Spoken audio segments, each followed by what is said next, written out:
Good morning, everybody. Happy Pride Month and welcome to this webinar by Core Recruitment. Now, we've got a great panel who are going to be talking about everything Pride related this morning. We're going to be working our way around the group. Each speaker's got a main headline topic that they're going to be speaking about. And if you've got any comments, any questions about any of what anyone's talking about today, then please get involved and take things from there. At Core Recruitment, DEI is a major part of what we do. And I'm really proud to be supporting Pride. I myself work with Pride in London as well on one of their committees. We're also holding an event today, which is, if you're watching this retrospectively, it's on the 21st of June. And we're holding an event today with Kerr, with Pride in London, with Nixon Kicks, with Colonel Rickard, and with Virgin Atlantic, who are sponsoring us at the National Theatre today. So if you're free around about 12:30, 1 o'clock today, then please pop along. All the details for that are on our website. Now we're going to dive straight into it, and the speakers are going to introduce themselves as we work our way around the group. So Laura, I'm going to come to you first. If you can give a little bit about yourself, the company that you work for, and then a little bit about how you build inclusive cultures in the workplace, that would be brilliant to get started. Thank you. Good morning, everybody. I hope everyone's doing well this morning. I'm Laura Ash. I am the head of people at WorkLife. For those of you who might not know us, we are a co-working business. We have a mission that is pretty beautiful, which is to make people's work lives happier. Quite a lofty goal for us, but it's one that we definitely feel like we live every day. And obviously for me, an inclusive culture is absolutely central to that. So really delighted to be chatting here with you guys today. Important to note as well, just as an intro, I go by she, her. It's important to us in the WorkLife team that people feel that they can openly identify, obviously themselves, and from day one, but actually also, I would say probably from before day one. And I'd love to tell you a little bit about what that means to us, I suppose. So WorkLife as a brand is really about showing up as yourself. You are the same person, both in work and in life. We've all kind of maybe had that feeling where we've been in a job or in a career where you've had to kind of almost put a mask on or to conceal parts of yourself in the workplace. And I guess that's no more relevant than to the queer community. And actually WorkLife as a brand is about you feeling like you can show up as yourself, both in work and in life, and that those two parts of your life are not separate. For us, it's not about balance. It's about how those parts of life intertwine. So inclusiveness for us really means it's quite deeply entrenched in our values. We live by a phrase which we call welcome to work life. And for us, that's about making sure everybody feels welcomed, no matter their background, no matter their, gender, sexuality. Obviously, inclusion's a bit of a buzzword, but for us, it's about people feeling welcomed to show up as themselves. So things that we do to make that happen. I asked the team their thoughts on what they'd like us to share, and the kind of examples they shared were things like, we make a lot of effort even before day one when someone joins the business. For example, when we're interviewing, we think about obviously who's on that interview panel, making sure that they're truly representative of our community, and that the first faces that people see when they walk into WorkLife are really representative of a diverse community of people. Obviously pronouns is key for us. We always make sure that that's kind of a non-negotiable. The other thing that I think I've picked up as a habit is making sure that when I'm talking informally to candidates, I make sure that I drop in parts of people's kind of how they represent in their social lives as we're kind of talking and getting to know each other. So if I talk to somebody about their family or their partner, I wouldn't say, what does she do? I would say, what do they do? Before I know for sure how somebody might identify, how their family are set up, and what that might look like. So, there are some subtle things I think that we do to make people feel like, I think someone described it to me as a bit of a green flag, that when they meet us, they know that they're welcomed here, and they pick that vibe up quite early. We also introduce everybody on our team through what we call a meet me profile. So when somebody joins on day one, we encourage them to share plenty about themselves, and we post that internally on Slack. And as part of that, again, we kind of share how people identify. We ask them to talk about themselves, their family, and who they are outside of work. And quite often what crops up in that is references to where they fit within the queer community. And I think when we did employer brand video quite recently, and that for me was a massive highlight for work life. It's on our website, quick plug, make sure you go and take a look. But when I've done those kind of things in previous organizations, I feel like we've almost operated from a checklist that says, you know, we need somebody that identifies this way, we need somebody that looks this way. And actually what I was delighted to find working in our team and our community is we were picking people who had something to say, and actually it so happened that they were representative of the wider community across our business and our members, because we are very fortunate to have created a really inclusive team. I guess another way that shows up is making sure that when we are crafting things to do together, both in and outside of work, we think about how people might want to spend their time. So, you know, thinking about the hobbies, the times people spend together, how we make sure that people can show up kind of as themselves, bring their partner, bring their family, you know, make sure that people feel welcomed to our social events as much as our work events. We also do some giving back days. So all of our team get 4 giving back days every year. And it's great that a lot of our team, there's a wide range of stuff that we've done, ranges from gardening to cooking to running cookery classes, great place called the School of Wok. But this month and others, we are partnered with Switchboard. So we have got all of the Switchboard volunteers coming to join us in our Soho space as part of the Pride weekend. And we've got a lot of our team volunteering to support them, really, as you know, for the crack, but also as allies, to make sure that they've got a safe space to kind of decompress in one of our spaces and to kind of refuel and relax when they've been part of that hectic day. I'm just talking on now, guys, so feel free to jump in with questions if you have anything. I guess hopefully what you're hearing from me is we put a lot of work into the subtle things more than the kind of you know, maybe you'd refer to it as rainbow washing, but we really do think every day about how we can encourage people to show up as themselves and use language to help us do that when we meet people. Excellent, Laura, thank you for that. Where do you stand on when it comes to quotas in the workplace, and should these be targeted, numbered, measured? It's a debate that we have kind of like quite often with clients. What do you do in your organization? Super interesting. So we are a B Corp, and as part of that, there's a number of recommendations around quotas. Some of them we've looked at and we've bought into, and some of them we haven't, to be frank. So I think we feel that we have a representative population across our business. We survey that population on various facets of inclusion around gender, nationality, ethnicity, sexuality, and we honestly, I think there's a right time on occasion for using a quota and using a statistic to tell you where you should be looking in your business to kind of grow your community. I don't personally believe that kind of sticking to a number and targeting, for example, a certain ethnicity, gender background for a certain role is the right thing to do. I think the more you encourage your community overall to be inclusive, you will attract the right people and you will attract a diverse range of people to your business. What I certainly wouldn't want to do is have any red flags around exclusion. And again, that's something we would keep an eye out for, to make sure that we're really being thoughtful of where people might not want to apply to work with us, might not want to stay with us. Excellent, Laura. Thank you very much for being with us this morning and for your comments. We're going to move on to Richard next, and we're just going to dive straight in, Richard, with rainbow washing and your thoughts. Yeah, good morning, everybody. And your company as well. Thank you. No, absolutely no problem at all. Morning, everybody. Lovely to see you all. And thank you for joining this morning. And Laura, follow that. Fantastic. Really interesting. Thank you so much. But it segues quite nicely into one of the areas that I want to talk about this morning, which is rainbow washing. And I see so much about this. It's Pride Month.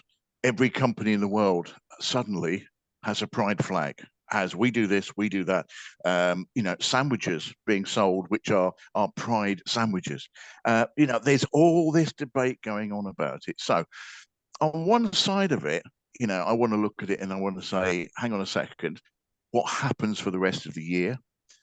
What do you do? Is this suddenly something that's just appeared in your psyche for a month, a year? On the other side of it, I actually want us to get a bit of reality into it, because as much as I appreciate the angst about rainbow washing, and I have no doubt, my friends, that there are some companies that absolutely do that. There was some bandwagon going on. I get that. but there's an awful lot of things that happen that we don't really know. And that we don't see what happens all year round. So for argument's sake, my company is Aurum Care. We're a provider of health and social care homes across the country.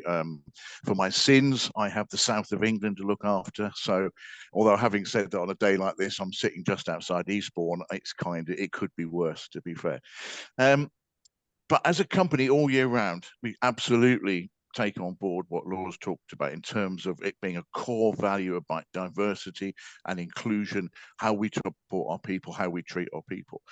And we will, this Pride season, our logo will have rainbow colours around it, and we will make a statement very publicly.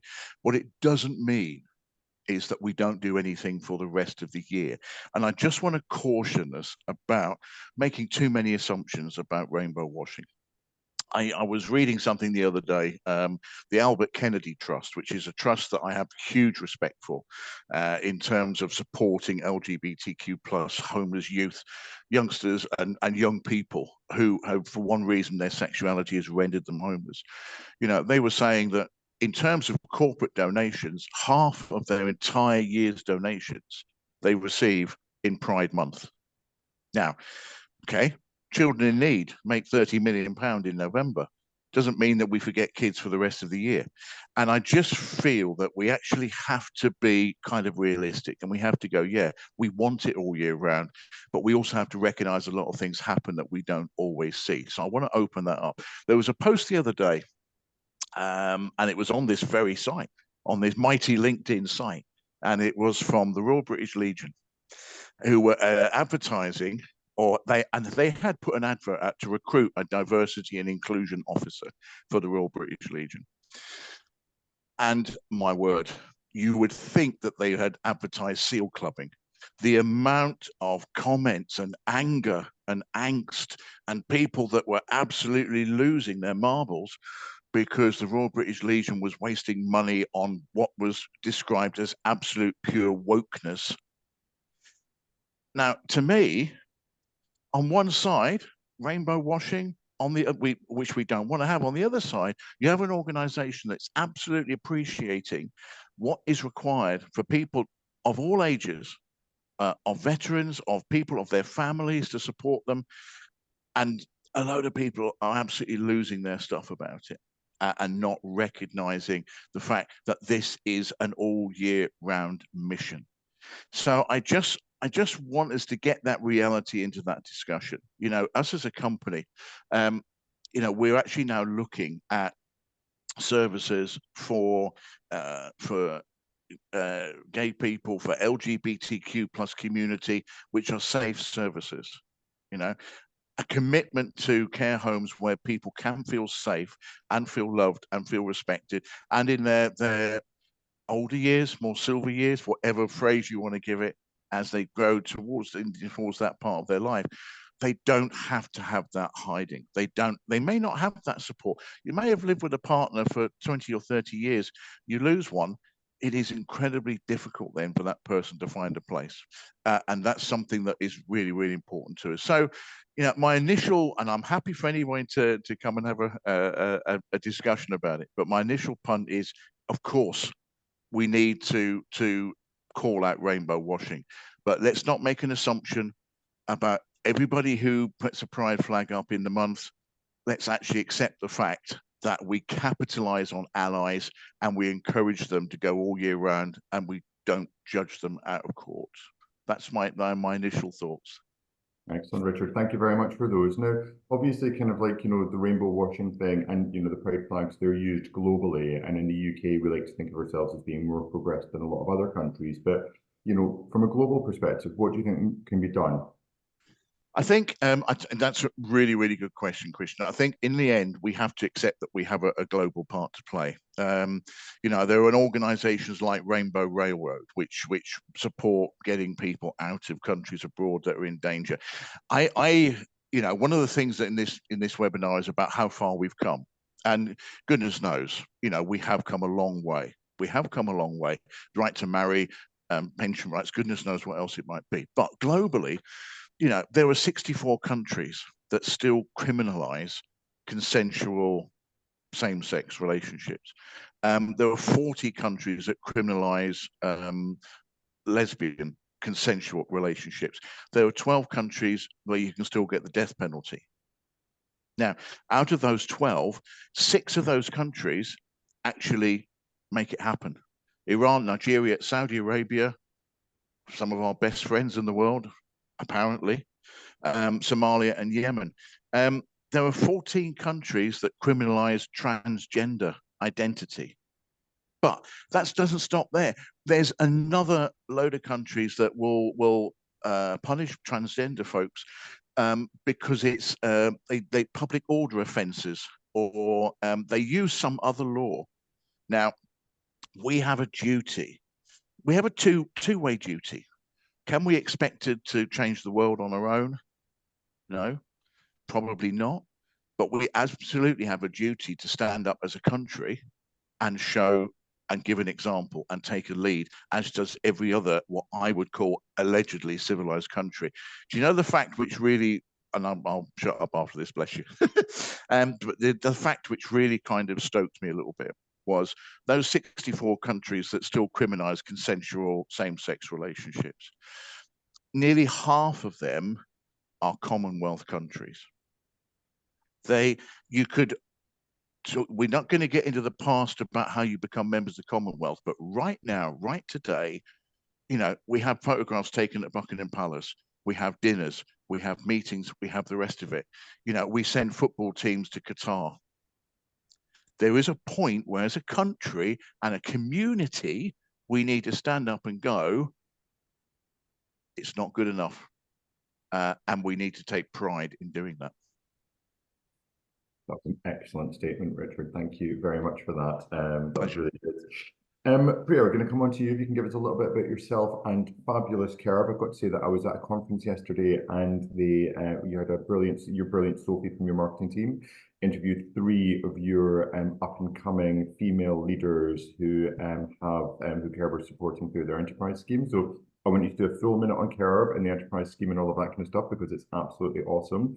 Then a little bit about yourself, and then if you could maybe speak to us a little bit about allyship, that would be brilliant. Sure, thank you, Krishnan. So, as mentioned, my name is Priya, pronouns she, her. I'm Purpose and Culture Manager at Kerb.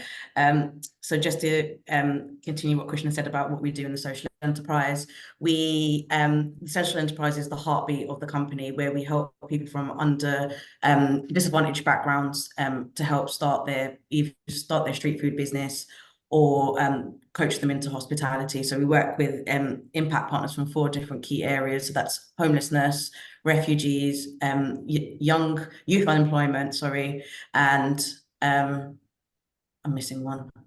Homelessness, people with convictions. Sorry, I got there in the end. But it's about helping people come through the journey of starting a street food business and you know, excelling in that and being supported. But when we're talking about allyship in general, and I think it's important, as Kerb, our goal is to be the most impactful company globally. But that doesn't just relate to our local communities in terms of the work that we're doing, but it's actually the people that we have in our team. We are very much a people-centric company, and we like to push ourselves as a people-centric company. So in order to be able to do that and call ourselves that, we have to do the work. It's not just the buzzword that we can be like, oh yeah, we love our people. What are you actually doing for that? And so for me, like, building allyship is super important in general, and about, you know, being able to support the team. Our mission and our value is that we want people to be able to come to work being their authentic selves and not having to hide or not having to you know, pretend to be someone that they're not. Like, there's no joy in that, and we want people to be able to come to work and actually enjoy coming to work. So it's all about having conversations with people, amplifying voices, and really understanding bias, unconscious bias, and actually tackling conscious bias and stereotypes. So in terms of the stuff that we've kind of been doing, it's like creating spaces for conversations. we have committees, and again, I'd like to just stress the fact that having a committee is great because it provides a voice for the team, but it's not on the people from the community to be doing all the work. To just be able to live your life shouldn't mean that you have to then do this extra work, and that's where leadership buy-in comes in. We need, in order to have a workplace that advocates for our team, it needs to be led from top down and trickle down behaviors. So things like calling out microaggressions, calling out biases when they are seen. And this, again, isn't easy. Our leadership team are people. So it's about training, awareness, and then using those training sessions and then actually talking about those training sessions. So it's not about getting people into the classroom environment like, and here's what you're going to learn today. It's like it's creating action plans on what can be done and built from those training sessions, so that it then becomes part of our daily life and in terms of our policies and our actions and that kind of stuff. So it's about sorry, I'm saying it's everything. It's all about it's about providing voices for our team in an environment where they are comfortable and willing to do so. So it's not about putting it upon the team to be like, right, it's Pride Month, so we need you to talk about this and we need you to do this, and that kind of stuff. It's great to be able to do that, but it's not on the team members themselves. It can't be something. It can't be an expectation. So again, in terms of Pride Month, we have a food hall market in Covent Gardens, and we were very conscious about not rainbow washing and not doing this big great thing and it become like, oh, okay, that's a bit rainbow washing. And so we were in two minds about whether we did anything or not. But I think the important things is that when we actually spoke to the team, it was actually something that they felt passionate about in what that we'd actually do something, because it's about creating that safe space for them. And if Pride is something that we are celebrating, then we are celebrating them too. And it just gave it a whole different perspective in terms of the kind of things we do. So for example, we have in the food hall, we've got an area called Cucumber Alley, and it's named that because of the history of the building.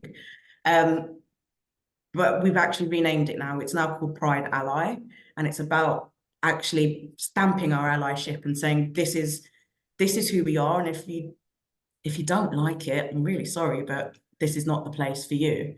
And again, it's about empowering our team as well in terms of our front of house team, giving them the training. Like, there's no point in doing this Pride activation in our venue if we don't do the training with the team that's on site. We don't, which obviously we've done, and we were proud to partner with Pride in London on this, because it's something that if we're going to do it and we want to do it well, we need to be going out to people who are actually already doing it and doing it well. And so having that training of understanding pronouns, understanding the umbrella terms, understanding what unconscious bias is, understanding how to tackle stereotypes and how to create that safe space is really important. So kind of going on hand with the rainbow washing, if you're going to do something for Pride, you need to be doing it properly. You need to be doing all the background stuff. It can't just be flashy, oh yes, it's Pride Month, yay, we're doing some great things. It needs to come with meaning. It needs to come with actual purpose. Otherwise, it is rainbow washing. And having the support of our team saying, actually, this is something that we really love to see, and we love that you're doing this, actually shows that we're using that point of allyship to actually build our culture. And I think going back to what Laura was saying about inclusive culture, allyship is a massive part of that. We can't have inclusive cultures unless we have everyone within the company actually having conversations, actually learning, actually standing up for each other, actually creating an environment where people are comfortable to be themselves, actually sharing voices, actually listening to the team, and sharing those spotlights. So that's kind of my views on allyship and why it's so important, especially in the workplace, and taking those behaviors in the workplace and actually taking them into your everyday life. Thank you, Priya. That's really, really super useful. Never heard of Cucumber Alley before, but I'm definitely going to check it out. Now we're coming. Find ally now, so. We're coming on to Gary next, and Gary is just taking the massive step of moving country, massive step of leaving the safe corporate job and setting up his own thing. So Gary, if you can please give us a little bit of time on that. And then it would be really great if you can give us a little bit on policy, not Pride and Prejudice, policy and prejudice. That would be amazing. There's too many things coming in my head now, from Cucumber Alley to Pride Alley to now policy, pride and prejudice. Thank you, Krishnan. Hello, everyone. My name is Gary Clark-Strange. My pronouns are he, him. And yeah, as Krishnan just said, I'm the founder of an inclusion consultancy called Think Inclusion Consulting, which is my own way of taking that brave step, and I am calling it brave because it still feels brave today, away from corporate world and into running my own organization focused on inclusion. And I get there's two reasons for doing that. One, as Krishnan said, I made a massive life decision, or we made a massive life decision last year to up sticks and move our lives to Spain, where I'm currently based, hence why you can probably see blinds. It's quite warm. Sorry about that. And that meant I had to change my way of thinking with work. I've been really lucky. I've had a fantastic experience. I was the head of inclusion and diversity at Green King for the last 3.5 years.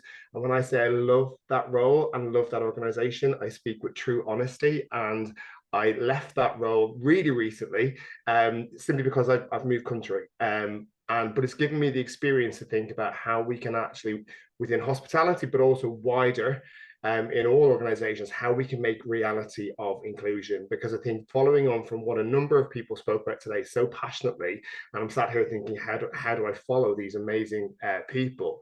But making things a reality is more than just a statement, or it's more than just a commitment, and it is everything everybody's talked about. And then it's also much, much more as well. So I'm only going to talk about one point today, which is around policy, which actually, the hilarious thing is, people who've worked with me before will be sat thinking, Gary talking about something which is actually like, a written document is so not my style, because I love to talk and I love to storytell. And that's kind of part of, I think, how we change the narrative in this space. But actually, behind the culture change, behind the need for having education and awareness towards inclusive leadership, inclusive culture, allyship, and moving away from rainbow washing, all those things, has to sit some core basics. And also, as well as the core basics, for me, it's about how we start to move the dial and move those basics away from being, if we think about what 101 is in inclusion space, is having an inclusion diversity policy, to actually looking at what are the areas that we need to, as an organization, really, really challenge and move forward on. So I'll use example at Green King. So about 1.5 years ago, with the support of the LGBT network at Green King, which is called Village Green, who are fantastic, and love the narrative around, they are just there to do part of the role. They're not there to do all the change themselves, because that's massive pressure. But they helped us to think about what policies we were missing in the organization. It was really, really clear there was a lack of awareness around the trans agenda in general, but also around transitioning at work, and also how trans people are, what their experiences are as an employee in an organization, both on the customer facing side, but as internal processes as well. So that identified the need really for us to think about how we have a trans policy, or as we phrased at Green King, was a gender identity policy, because it is wider than just the trans debate. And what's really important about that for me is, it sets your baseline on what's acceptable. And I loved Priya's narrative around, if you don't like this, well, you don't fit here, because you have to call that out sometimes. And it's not about calling people out for not accepting it. They may not have their views may not fully align, but they need to accept this is the way of working. So for me, having things like a gender identity policy really calls out the need for understanding the basics, but also then supporting people, whether they be employees or managers, on knowing how to navigate some of the challenges that come with these agendas at work.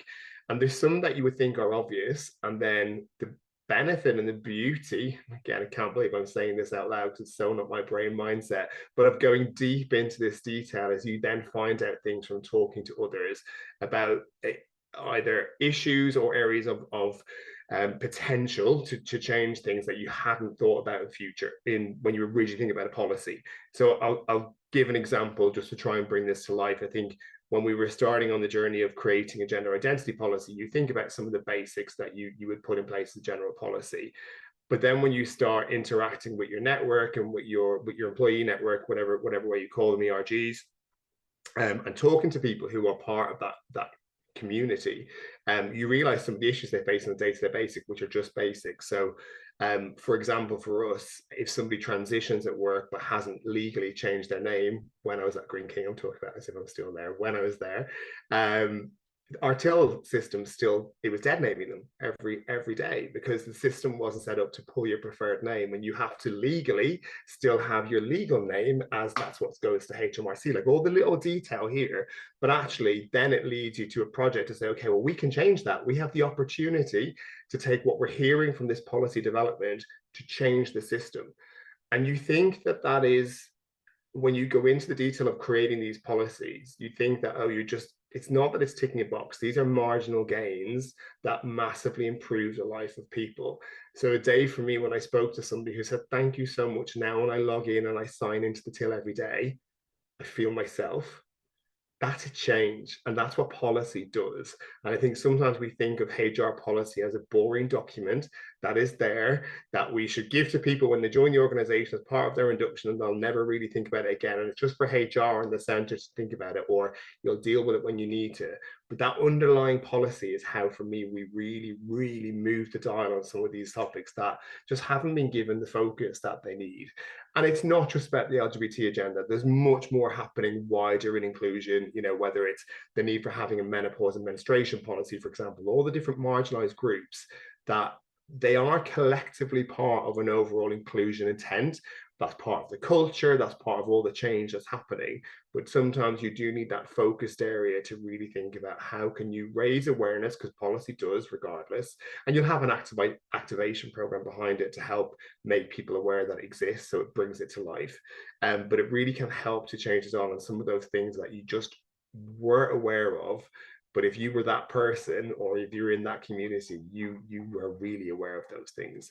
So yeah, the power of policy really, really, for me, brings to life some of the challenges, and it brings to life the way that you can make some big changes, but also some marginal changes along the way. And I love it. It's great to see.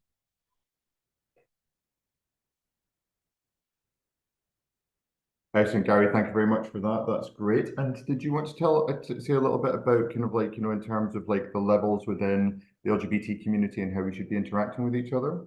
Yeah, I think it's really important that we look at the different areas within LGBT. We've now got so used to calling ourselves a community. We talk about we are LGBT or QIA plus. We've got all the different acronyms that we do. And I was talking to Christian before about, I really I felt at one point that we were in this role together. We were part of the community, and I think if you're in the community, you realize there's actually quite a lot of bias within the community. Definitely more outside of work, I would say, than inside of work space. But what I didn't really realize, and it was something kind of part of my own inclusion journey in the last few years, the privilege that we have in this community is real. And the differences in privilege is real, is what I'm trying to say. So I sit here as a white cisgender male, but who also identifies as gay, who's in I can be open about my marriage status. I'm married. I live in that world where I can be this open now.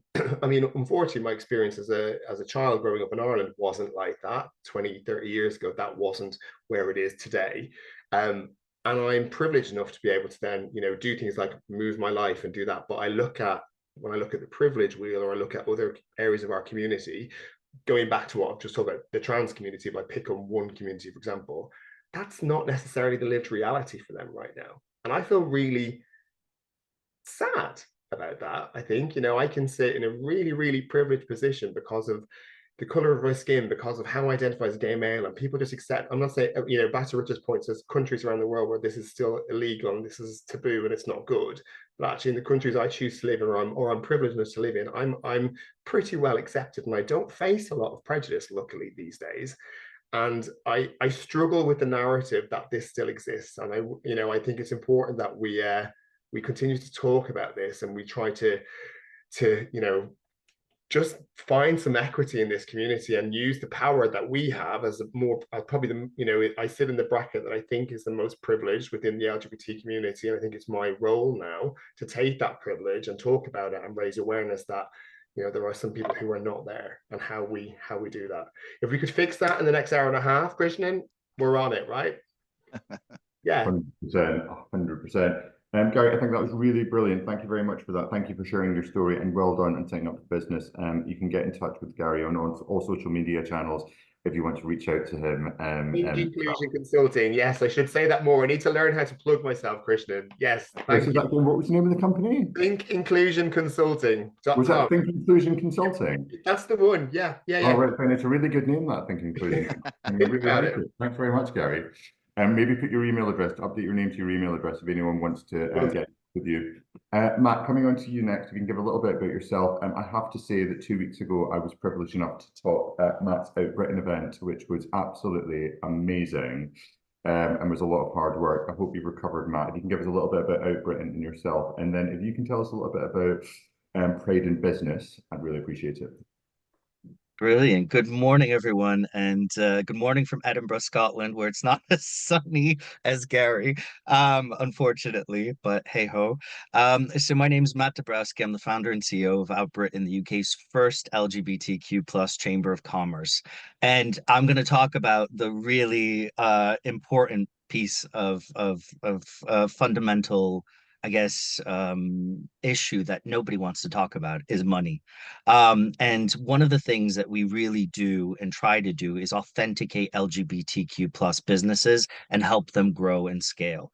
For us, that's really essential. So I'll just give you a perfect narrative. Last year, we went to over 10 prides around the UK and asked them, where do you get your swag? Where do you buy your t-shirts? Is it an LGBTQ owned business? And most of the answers were no. And the problem here is we've got Pride, but we're not spending with Pride owned, with LGBT owned businesses. Why is that? I mean, it's the elephant in the room that everybody always neglects to talk about. We talk about workplace equality really well. We talk about LGBT consumers really well and putting a rainbow flag on something. But where do we actually spend our money? And who do we spend that money with? How authentic are we? So we started this journey 4 years ago with Out Britain. When I first moved to the UK, I started Googling LGBTQ business organization here in Scotland, and I couldn't find one. Over 200 LGBTQ organizations, and none of them focused on business. And I was a little shocked and put back, because I used to run an LGBT Chamber of Commerce in Connecticut in the US. And in the US, we know that the main economic driver for community wealth building is that community that drives business to LGBTQ owned businesses. And in the UK, we didn't have that. And so we started out Scotland, and then we grew to Out Britain, representing not just Scotland, but Northern Ireland, England, and Wales. Currently, we have over 1,000 LGBTQ plus members across our network, and we work with 21 major corporations that have put their stamp saying we will be transparent around how we spend our money with diverse owned businesses, which include LGBTQ plus women, ethnicity, disabilities, and sometimes veterans, depending on the legality of things. And they're very transparent around how much they spend, and also provide the opportunity to create access and break down barriers for those communities. One of the things that I talk about this very heavily is one of the big challenges that we have within our community is not everybody wants to be out in business. And most business owners actually think it's going to hurt their business not help their business. Also, in a global society today, as Richard said, 64 countries, I believe, that's still the number, 64 countries around the world ban LGBTQ individuals. So imagine having a business and then say, hey, by the way, I'd like to sell to you, but I'm an LGBT-owned business in Africa or the Middle East. I mean, it's probably not going to fly, or Russia or Eastern Europe, where we're still half of Europe still doesn't accept LGBTQ rights. So we need to be very clear about what challenges LGBTQ business owners face. And so we're here to really advocate for that community. We're here to support that community. And we're also here to create transparency. Last year was the first year we started recording how much a lot of our businesses, how much our small or micro businesses had made through local small contracts. 380,000 we gave out in partnerships and in contracts to LGBTQ plus businesses. And that's what we do. We kind of broker those deals, if you think about it. What we're also really excited about is we're going to be launching our very first LGBTQ plus data report this year. And we're going to talk about what does the LGBTQ plus business community contribute to the UK economy. Guess what? Out of 5.5 million businesses registered in the UK, we estimate that 280,000 are LGBTQ plus owned, and they bring in 106 billion to the UK economy. We also hire 750,000 individuals across the UK. So this is not a small community. And this is a community that the government needs to invest a lot more money with, because clearly there's a lot of economic output. B, we create a lot of jobs. And guess what? Majority of those LGBTQ plus businesses hire LGBTQ plus individuals. So it's a no-brainer down the line why you want to support LGBTQ plus businesses. The last thing that we never talk about is, a lot of non-for-profits and charities always talk about corporates giving and donating. But what about small businesses? On average, an LGBTQ plus business creates revenues of over £850,000 per year. And guess what? When we receive our HMRC bill, we can offset how much we make or how much we need to spend with HMRC with charitable contributions. And what's really interesting is a lot of business owners don't know that. And what we set out to do is educate LGBTQ plus business owners to say, listen, instead of paying the tax man, you can always contribute back to the local causes you really care about, which is your local LGBTQ or inclusive sports team, a local HIV charity, homeless project. It's all these things that we as a community care about. And this is how we spend our funding as LGBTQ plus business owners. And it's essential to really know that. So our goal and our mission here at Out Britain is really to help those businesses grow and scale, provide them a community with mentors, with individuals they can look up to, and really curate the next generation of entrepreneurs and business owners who have brilliant ideas, but don't have a community where they can flourish and thrive. And so as Out Britain, we've really taken a lot of leaps. Krishnan, thank you for joining at our conference a few weeks ago.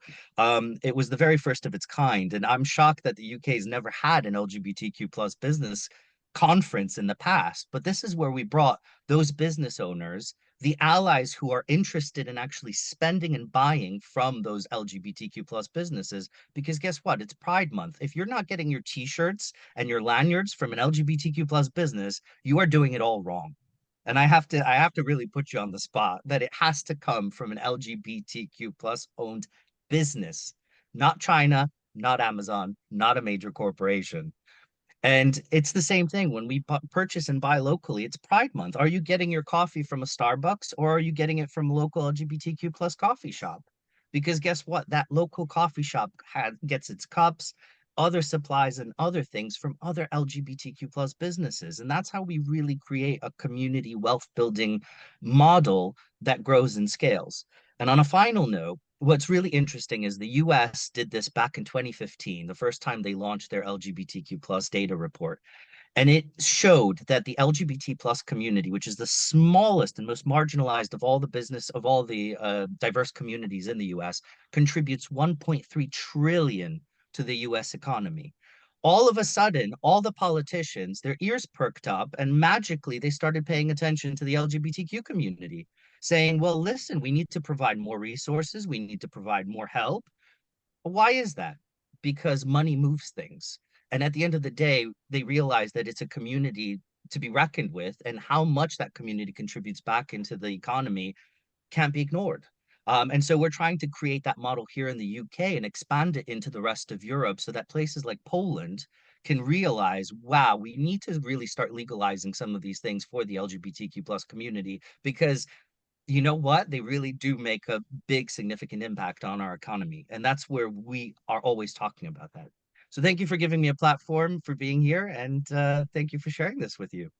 Brilliant. Thank you very much, Matt. Richard's got his hand up, so just one comment from Richard, short one, Richard, and then we'll wrap things up. Richard, over to you. Yeah, do you know what? Amazing to be with my colleagues here, newfound friends, hopefully. But fantastic. I feel kind of quite small compared to you good people. But there's so much I wanted to say. But very quickly, you know, when I came out, the first thing my mum did was went to the doctors and said, "How can I cure him?" And that was, you know, sadly there was no cure. But that was a good few years ago now.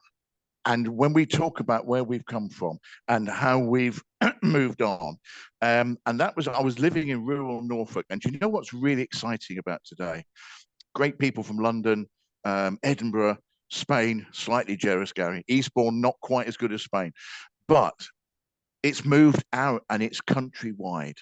And small towns and villages now have Pride, and they have LGBTQ businesses.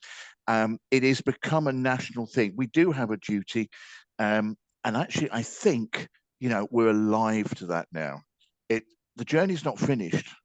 We've got a way to go, but the roadmap is getting ever a bit clearer. And I think that's something over the years that I think we need to celebrate and we need to share. Excellent. Very good closing comment, Richard. Thank you very much for that. Well, guys, I think that was a fantastic session. I think we got a lot of information into 45 minutes, so thank you very much for that.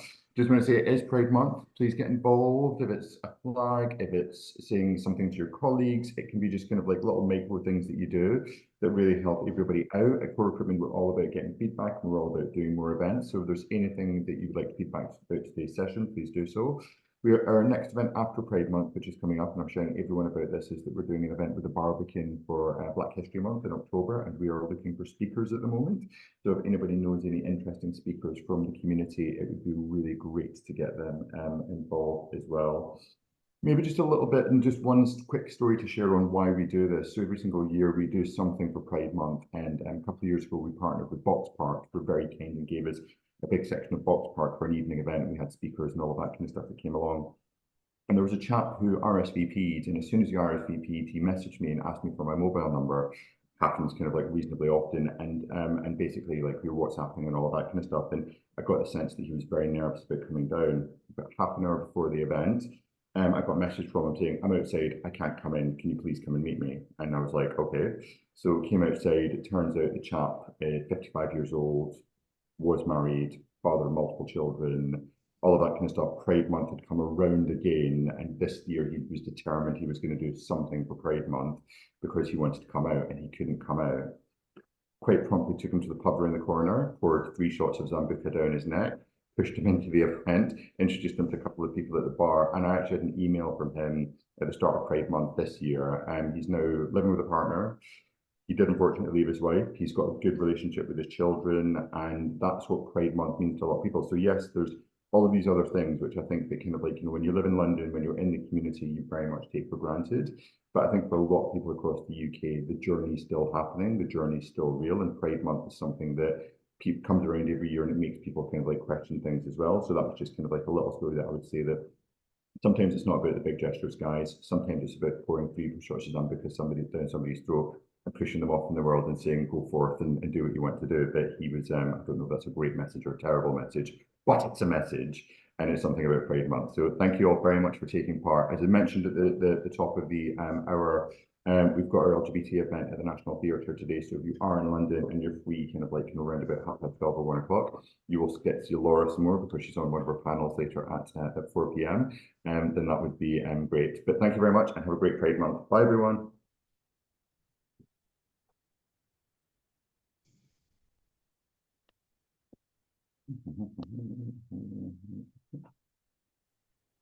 Bye.